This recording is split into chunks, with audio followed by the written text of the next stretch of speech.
Hello दोस्तों, कैसे हो आप सब। उम्मीद करते हैं कि सब आप अच्छे होंगे। टारगेट्स जॉब स्कैन में आप सबका स्वागत है। जैसा कि आपको पता है कि हम डेली 8 से 10 क्वेश्चन करंट अफेयर से संबंधित और स्टैटिक जीके से संबंधित कवर करते हैं, और साथ में डेली गायत्री मंत्र में हम जो क्वेश्चन पढ़ते हैं वो बिल्कुल आपके एग्ज़ाम में 1 से 2 क्वेश्चन जरूर देखने को मिल जाते हैं। अब बात करते हैं सबसे पहले मोटिवेशनल कोट के बारे में। अक्सर कामयाबी के पीछे सबसे बड़ा हाथ किसी और का नहीं, आपके बुरे वक्त का होता है। दोस्तों, अगर आपका समय अच्छा चल रहा है तो ये दुनिया आपके साथ हमेशा खड़ी रहती है। अगर दोस्तों आपका अच्छा समय नहीं चल रहा तो ये दुनिया हमेशा आपका मजाक उड़ाती है। इसलिए लगातार मेहनत करें, लगातार प्रयास करें और अपने माँ बाप का सपना पूरा करें, तभी जा कर के आप दुनिया में आप अच्छा नाम कमा पाएंगे। अब बात करते हैं डेली गायत्री मंत्र के बारे में। जैसा कि हमने पिछले वीडियो में पढ़ा था 104 अनुच्छेद तक। अब बात करते हैं अनुच्छेद नंबर 105। संसद के सदनों की तथा उनके सदस्यों और समितियों की शक्तियां और विशेषाधिकार। यानी संसद के जो सदन हैं, कौन कौन से सदन हैं, लोकसभा और राज्यसभा, तथा उनके सदस्य और उनके अंदर जो समितियां बनती हैं, कुछ स्थायी समितियां बनती हैं, कुछ अस्थायी समितियां बनती हैं, उनकी पावर्स क्या हैं, उनके विशेषाधिकार क्या हैं, उनके बारे में 105 अनुच्छेद में बताया गया है। 106 अनुच्छेद में बताया गया है संसद के जो सदस्य हैं उनका वेतन क्या है, उनका भत्ता, आप कह सकते हैं भत्ते क्या हैं, उनके ऊपर यहाँ पर 106 अनुच्छेद में बताया गया है। 107 अनुच्छेद कहता है कि विधेयकों के पुनर्स्थापन और पारित किए जाने के संबंध में उपबंध। यहाँ पर 107वें अनुच्छेद में बताया गया कि अगर कोई भी बिल दोबारा से आपने सदन में रखना है, उसे पारित किए जाने के बारे में कोई भी समस्या आई हुई है, उसको दोबारा से फिर सदन में रखना है, तो उसके लिए जो प्रावधान है वो 107 अनुच्छेद में है। 108 अनुच्छेद में बहुत बार पूछा गया, वेरी इंपॉर्टेंट क्वेश्चन है, कि दोनों सदनों की संयुक्त बैठक बुलाई जाती है, और ये संयुक्त बैठक का प्रावधान किस देश से लिया गया, तो ऑस्ट्रेलिया से लिया गया। यानी जब आप कह सकते हैं लोकसभा और राज्यसभा दोनों की ज्वाइंट मीटिंग बुलाई जाती है। ज्वाइंट मीटिंग बुलाने का काम कौन करता है, राष्ट्रपति करता है, लेकिन इसकी अध्यक्षता कौन करता है, लोकसभा का अध्यक्ष करता है। बहुत बार क्वेश्चन पूछा जा चुका है। इसी प्रकार से 109 अनुच्छेद कहता है कि धन विधेयकों के संबंध में विशेषाधिकार।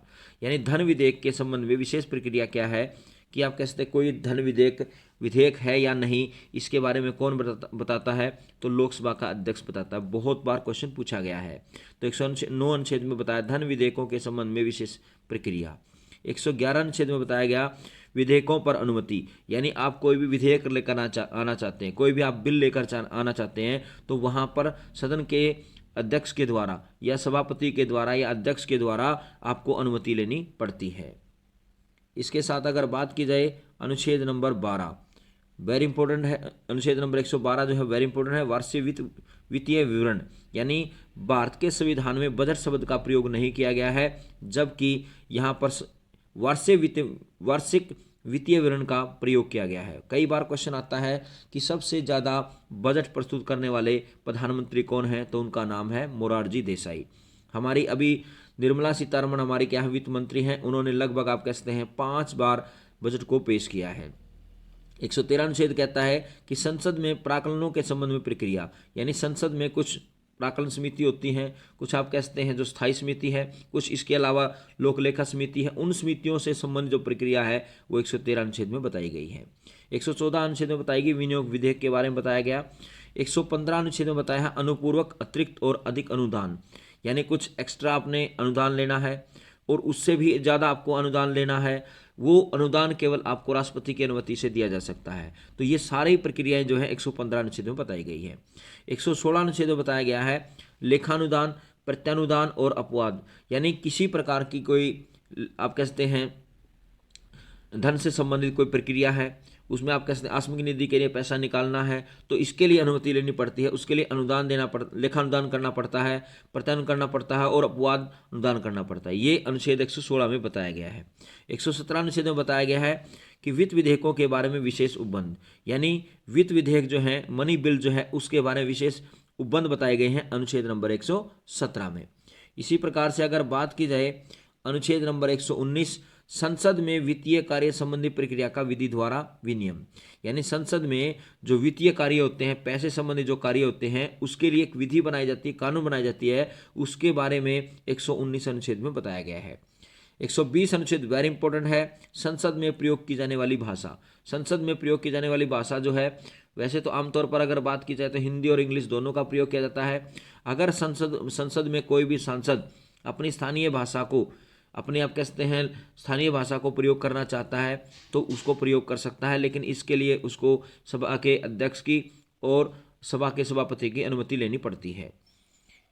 121 अनुच्छेद में बताया गया संसद में चर्चा पर निर्बंधन, यानी संसद में किसी विषय पर आप कैसे चर्चा की जा सकती है। अनुच्छेद नंबर 122 क्या कहता है, न्यायालय द्वारा संसद की कार्रवाइयों की जांच न किया जाना, यानी संसद के अंदर जो भी कार्रवाई होती हैं उस पर न्यायालय कोई भी कार्रवाई नहीं करता, ऐसा 122 अनुच्छेद में बताया गया।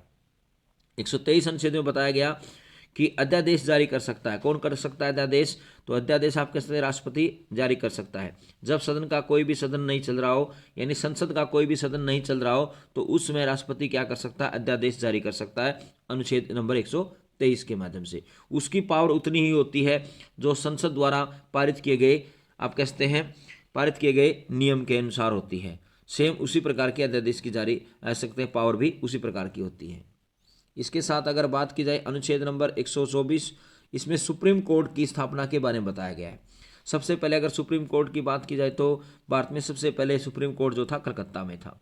उसके बाद 1935 अधिनियम के तहत उसको आप कहते हैं नई दिल्ली स्थापित किया गया था। 1774 में रेगुलेटिंग एक्ट आया था, उसके तहत कलकत्ता में आप कहते हैं सुप्रीम कोर्ट को स्थापित किया गया था। 125 अनुच्छेद में न्यायाधीशों के वेतन भत्ते, सुप्रीम कोर्ट का मुख्य न्यायाधीश है उसको 2,80,000 रुपये मासिक रूप से वेतन दिया जाता है। अन्य न्यायाधीशों को आप कह सकते हैं 2.5 लाख रुपये दिए जाते हैं। उसके वेतन भत्तों के बारे में जिक्र किया गया। 126 अनुच्छेद में कहा गया कार्यकारिणी मुख्य न्यायमूर्ति की नियुक्ति, यानी उसमें आप कह सकते हैं जो न्यायाधीश होते हैं, सुप्रीम कोर्ट के मुख्य न्यायाधीश होते हैं, उसमें कार्यकारिणी मुख्य न्यायमूर्ति की आप कैसे नियुक्ति की जाती है, तो उसका प्रावधान 126 अनुच्छेद में है। 127 अनुच्छेद में है तदर्थ न्यायाधीशों की नियुक्ति, यानी कुछ एडोक पर आप कैसे न्यायाधीश लिए जाते हैं तो उनकी नियुक्ति का प्रावधान भी 127 अनुच्छेद में किया गया है।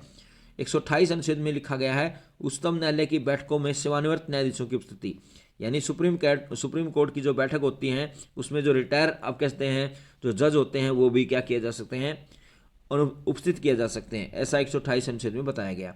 129 अनुच्छेद में बताया गया कि सुप्रीम कोर्ट का एक अभिलेख न्यायालय होना, यानी सुप्रीम कोर्ट एक अपना अभिलेख न्यायालय रखता है, यानी इसके पास हर तरह के रिकॉर्ड होते हैं जो लिखित रूप में होते हैं कि किस व्यक्ति को कितने साल की सजा दी गई और कितने साल की इसको सजा होनी थी। इस तरह के सारे प्रावधान जो हैं उनको लिखित रूप में रखा गया है, इसलिए इसको अभिलेख न्यायालय कहा जाता है अनुच्छेद नंबर 129 में। अब बात करते हैं दोस्तों करंट अफेयर से संबंधित। हाल ही में किस देश ने अपने रोजगार वीजा कार्यक्रम में बदलाव किया है, तो उस देश का नाम है न्यूजीलैंड। बड़ा इंपॉर्टेंट क्वेश्चन है कि न्यूजीलैंड जो है ये किस महाद्वीप में पड़ता है, तो ये पड़ता ऑस्ट्रेलिया महाद्वीप में।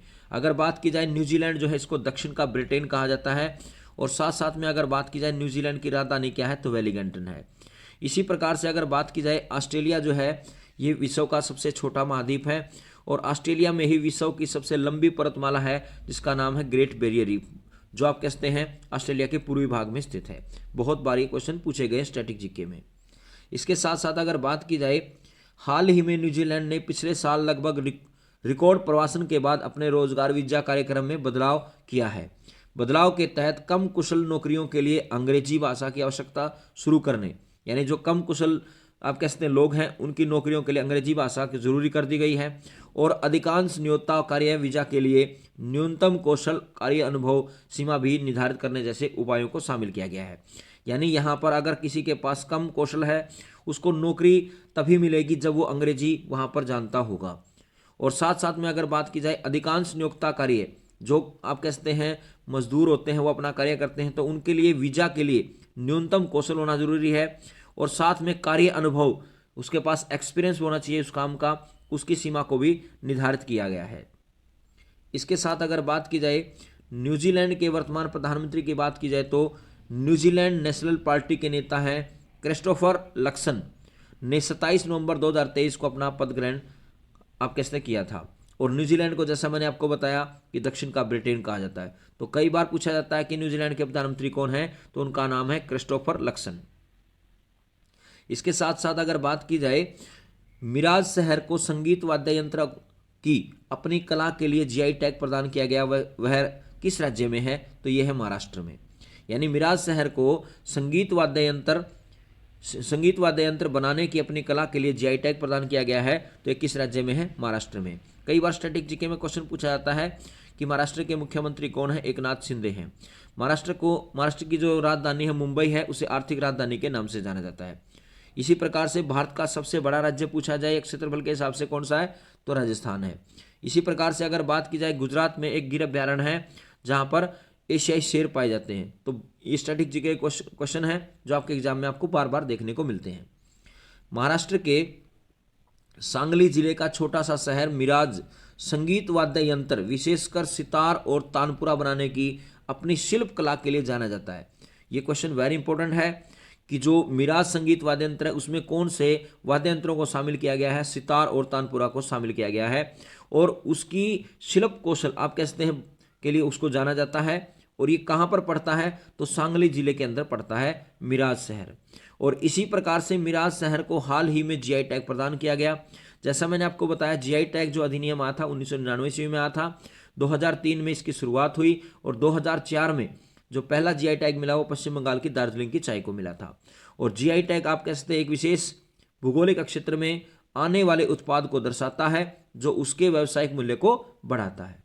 इसके साथ अगर बात की जाए, महाराष्ट्र जो सरकार है, महाराष्ट्र सरकार ने पर्यटन सुविधा के लिए जम्मू कश्मीर में जमीन खरीदने वाला पहला भारतीय राज्य बनने जा रहा है। यानी महाराष्ट्र राज्य जो है जम्मू कश्मीर में जमीन खरीदने जा रहा है और ये भारत का पहला ऐसा राज्य होगा जो जम्मू कश्मीर में अपनी जमीन खरीदेगा। और महाराष्ट्र भवन के लिए श्रीनगर हवाई अड्डे के पास 2.5 करोड़ एकड़ का भूखंड शामिल किया गया है। यानी महाराष्ट्र ने जम्मू कश्मीर में जमीन खरीदी है और वो वहाँ पर महाराष्ट्र भवन बनाया जाएगा श्रीनगर के अंदर। और वो कहाँ पर पड़ता है, तो श्रीनगर हवाई अड्डे के पास लगभग 2.5 एकड़ में वो भूखंड खरीदा गया है। महाराष्ट्र के जो सीएम है उनका नाम है एकनाथ शिंदे के दौरे, यानी वहाँ पर उन्होंने जब दौरा किया तो राज्यपाल मनोज सिन्हा से मुलाकात की और 1.16 करोड़ की भूमि के हस्तांतरण की मंजूरी दे दी। यानी वहाँ पर मनोज सिन्हा जो है राज्यपाल, उन्होंने 8.16 करोड़ की भूमि के लिए वहाँ पर हस्ताक्षर किए। अनुच्छेद 370 के समाप्त होने के बाद गैर निवासी अब जम्मू कश्मीर में जमीन के मालिक बन सकते हैं। यह एक ऐतिहासिक खरीद संभव हो सकेगी। यानी भारत का ऐसा पहला कौन सा राज्य बनेगा जो महाराष्ट्र आप कहते हैं जम्मू कश्मीर में जमीन खरीदेगा, तो उस राज्य का नाम क्या हो जाएगा, महाराष्ट्र। इसी प्रकार से अगर बात की जाए, महाराष्ट्र के मुख्यमंत्री एकनाथ शिंदे ने 18वीं शताब्दी की प्रतिष्ठित मराठा रानी अहिल्याबाई होलकर के सम्मान में अहमदनगर शहर का नाम बदलकर अहिल्यानगर करने की घोषणा की गई। बड़ा इंपॉर्टेंट क्वेश्चन है कि अहमदनगर शहर का नाम बदलकर क्या कर दिया गया, अहिल्यानगर कर दिया गया, क्योंकि 18वीं शताब्दी की जो आप कहते हैं प्रतिष्ठित मराठा रानी जो थी उसका नाम था अहिल्याबाई, तो उन्हीं के नाम पर ये नगर का नाम रखा गया अहिल्यानगर। यानी किसको बदल करके, अहमदनगर शहर के नाम को बदल करके। इसी प्रकार से अगर बात करें, 1494 ईस्वी में अहमद निजाम शाह द्वारा स्थापित अहमदनगर बाद में अहमदनगर की स्वतंत्र संतल की राजधानी बन गया था। इन और भी कुछ शहर हैं जिनके नाम बदले गए, जैसे औरंगाबाद का नाम बदलकर छत्रपति संभाजीनगर किया गया है। उस्मानाबाद का नया नाम अब धारवी शिव हो चुका है।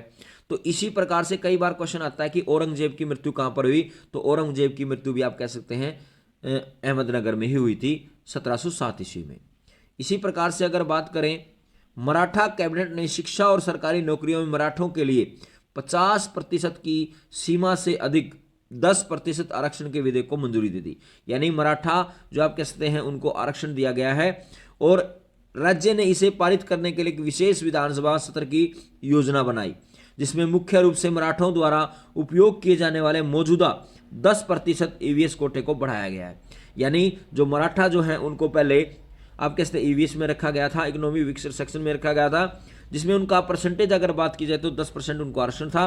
तो इसी को बढ़ा करके उन्होंने कितना कर दिया, 50% कर दिया गया है। यानी महाराष्ट्र सरकार ने मराठाओं को क्या दिया है, आरक्षण दिया है। इसी प्रकार से अगर बात करें हाल ही में सागर कवच एक्सरसाइज का आयोजन कहाँ किया गया, तो ये किया गया लक्षद्वीप में।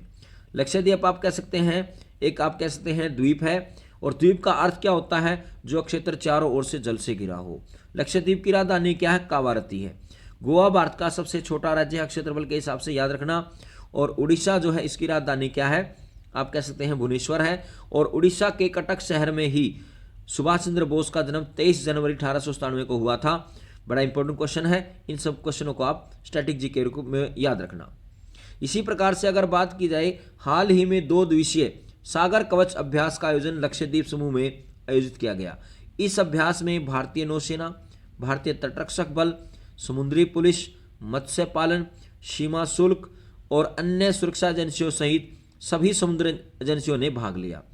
यहाँ पर ये बड़ा इंपॉर्टेंट क्वेश्चन है कि सागर कवच जो अभ्यास है वो कहाँ पर हुआ, लक्षद्वीप समूह में हुआ। कई बार क्वेश्चन पूछा जाता है कि भारतीय नौसेना का जो है इसका दिवस कब मनाया जाता है, तो ये मनाया जाता है 4 दिसंबर को। भारतीय तटरक्षक दिवस कब मनाया जाता है, तो ये मनाया जाता है आप कह सकते हैं 1 फरवरी को। इसी प्रकार से भारतीय थल सेना दिवस कब मनाया जाता है, 15 जनवरी को। और भारतीय वायुसेना दिवस कब मनाया जाता है, 8 अक्टूबर को। ये बहुत से अच्छे इंपॉर्टेंट क्वेश्चन हैं जो बार बार आप स्टैटिक जीके में देखने को मिलेंगे। और कई बार क्वेश्चन आता है कि तीनों सेनाओं का अध्यक्ष कौन होता है, तो तीनों सेनाओं का अध्यक्ष होता है राष्ट्रपति। और इन्हीं तीनों सेनाओं से ऊपर एक होता है सीडीएस का जो पद होता है, तो हमारे अभी सीडीएस का जो अभी हमारे सीडीएस कौन है, तो अनिल चौहान हमारे सीडीएस हैं। इसी प्रकार से अगर बात की जाए, अफगानिस्तान से भारतीयों को निकालने के लिए 2021 में ऑपरेशन देवी शक्ति चलाया गया था। यूक्रेन में फंसे भारतीयों को निकालने के लिए 2022 में ऑपरेशन गंगा चलाया गया, बड़ा इंपॉर्टेंट क्वेश्चन है। और ऑपरेशन कावेरी सूडान में फंसे भारतीयों को निकालने के लिए मई 2023 में भारत सरकार द्वारा लॉन्च किया गया। इसके साथ अगर बात की जाए, ऑपरेशन दोस्त 2023 में चलाया गया। तुर्की सीरिया में भूकंप के बाद 6 फरवरी 2023 को दोनों देशों को तबाह होने के बाद सीरिया और तुर्की की सहायता के लिए भारत सरकार द्वारा ऑपरेशन दोस्त चलाया गया। इसी प्रकार से अगर बात करें, 2023 में इजराइल और फिलिस्तीनी में मौजूद भारतीयों को वापस लाने के लिए ऑपरेशन अजय चलाया गया, बड़ा इंपॉर्टेंट क्वेश्चन है। इसके साथ अगर बात की जाए, हाल ही में राष्ट्रीय हस्त निर्मित दिवस कब मनाया गया, तो ये मनाया गया 6 अप्रैल को। इसी प्रकार से अगर बात करें, 1 अप्रैल को कौन सा दिवस मनाया जाता है, उत्कल दिवस मनाया जाता है, यानी उड़ीसा दिवस मनाया जाता है, क्योंकि उड़ीसा का पहले नाम क्या था, उत्कल था। 2 अप्रैल को क्या मनाया जाता है, विश्व ऑटिज्म जागरूकता दिवस मनाया जाता है। 3 अप्रैल को क्या मनाया जाता है, हिंदी रंगमंच दिवस मनाया जाता है। 4 अप्रैल को अंतर्राष्ट्रीय खदान जागरूकता दिवस मनाया जाता है। 5 अप्रैल को राष्ट्रीय समुद्री दिवस मनाया जाता है। बहुत इंपॉर्टेंट आप कैसे दिवस हैं जो बार बार आपके एग्जाम में पूछे जाएंगे। इसी प्रकार से हाल ही में किस आईआईटी ने सरलीकृत 5G प्रायोगिक लाइसेंस लॉन्च किया है, तो ये किया है आईआईटी मद्रास ने। इसके साथ अगर बात की जाए, भारतीय नौसेना ने आईआईटी कानपुर के साथ नवाचार और अनुसंधान के लिए समझौता ज्ञापन पर हस्ताक्षर किए। आईआईटी रोपड़ के शोधकर्ताओं ने सतलज में एक दुर्लभ धातु टेटलम की खोज की है।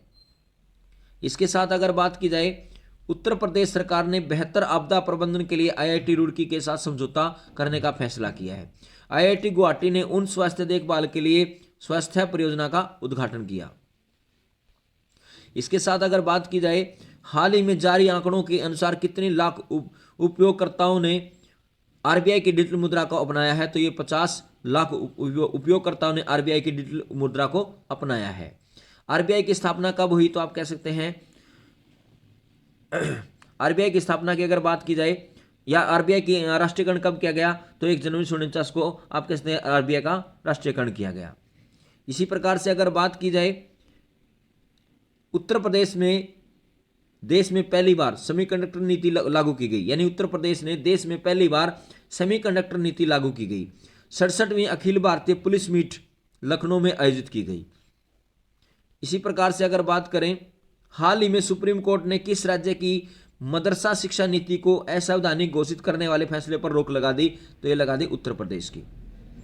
इसी प्रकार से अगर बात करें, हाल ही में पेरिस ओलंपिक 2024 के लिए क्वालिफाई करने वाली एकमात्र भारतीय भारोत्तोलक कौन बनी है, तो ये बनी है मीरा चानू।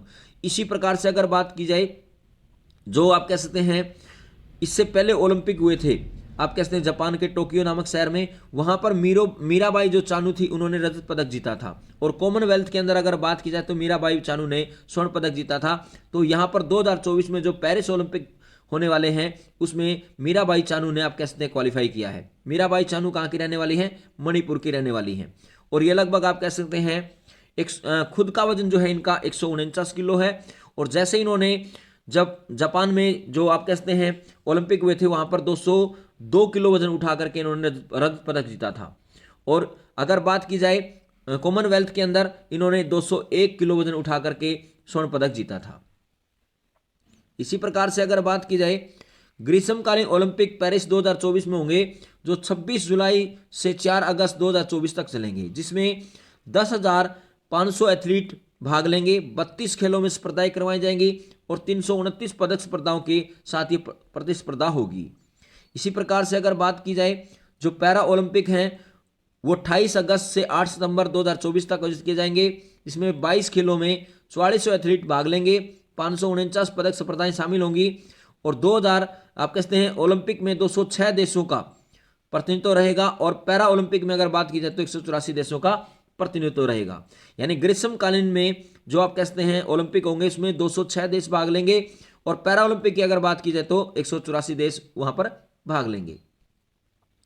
2024 की अगर बात की जाए पेरिस में ओलंपिक होंगे उनका शुभंकर क्या है? तो आप कह सकते हैं फ्रिजियन कैप जो होगा आप कह सकते हैं ये ग्रीष्मकालीन ओलंपिक का शुभंकर होगा। और अगर बात की जाए जो पैरा ओलंपिक है उनका शुभंकर क्या होगा? एक कृत्रिम पैर इनका शुभंकर होगा। दोस्तों अगर आपको हमारी मेहनत अच्छी लग रही हो तो हमारे चैनल को सब्सक्राइब करें, ज़्यादा से ज़्यादा शेयर करें, लाइक करें, कमेंट करें। और वीडियो के डिस्क्रिप्शन में आपको टेलीग्राम का लिंक मिल जाएगा जहां पर आपको PDF प्रोवाइड करवाई जाएगी। दोस्तों अपने माता पिता का सम्मान करें, देश के जवानों का सम्मान करें, हमेशा मुस्कुराते रहें, हंसते रहें और हमारे चैनल टारगेट जॉब स्कैन को आप कहते हैं सब्सक्राइब करें और ज़्यादा से ज़्यादा शेयर करें। धन्यवाद।